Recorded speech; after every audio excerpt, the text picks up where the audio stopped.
यहाँ मोगी माता नवे रोडाले काही रेकॉर्डिंग मिळालं आहे।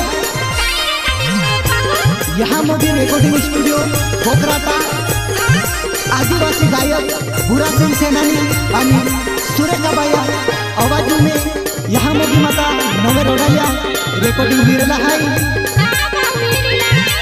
प्रस्तुत करता है टाक्या पानी वालों आकाश शिंदे कुसुमा बाया कहीं जे हरियापाड़ा वालों पंकज तडवी बानुबाई आणि कहीं जे मुजाली गाव वालों मुकेश सोलंकी लक्ष्मी बाया आणि बोरमोली वालों बादशाह दादा हाई आणि भुरीबाई आणि कहीं जे बादशाह दादा ओळणी हाई सुनेना शिंदे।